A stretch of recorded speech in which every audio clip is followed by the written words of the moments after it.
All right, guys, it's Freedom Tackle Friday, and we're going to do something a little bit different today. You know, I've been catching a lot of fish on a buzzbait. It's hot on my mind. It's a really good time to catch them. It's summertime, a lot of places over the country. But this particular buzzbait is one that I got from Freedom my rookie year. The very first buzzbait I ever took out of the package with that company up on La Crosse, Wisconsin on the Mississippi River. And, you know, I really had a good event. I missed the top 20 cut by 1 ounce and was just the first guy out. But I caught numerous fish on it, smallmouth, largemouth, pike. I mean, I was really amazed how good this bait was out of the package. So I decided this was going to be my bait that I kept throwing every time I went somewhere and got a buzzbait. And you can tell by looking at this thing, it is absolutely beat all to pieces. I have run it through the ringer. I have probably rebuilt this buzzbait half a dozen times, 7, 8, 9, whatever it's been, new blades, different hook.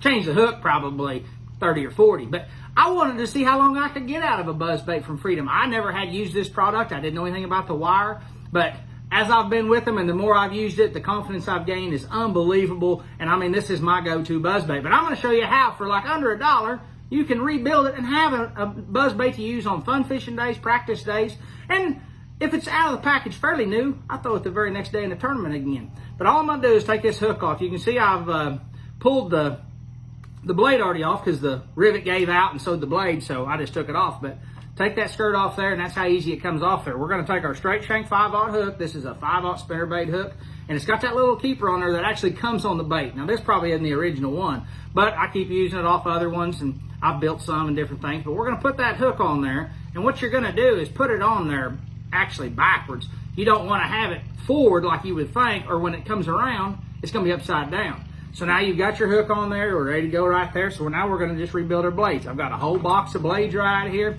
and rivets. Pretty cheap stuff. You can get it anywhere. Bass Pro sells blades. Go ahead and put your bead on there. Now pick out whatever color blade. If you want a black one, a silver one, we're going to put us a gold one on here this trip. Water around here is a little bit dirty, so gold's always really good. I'm going to take my rivet, slide it on there like so. Nothing too fancy. And all you're going to do is take you some pliers, and down here at the end, you're just going to bend that just a fuzz. And what that's going to do is allow that to keep that rivet on.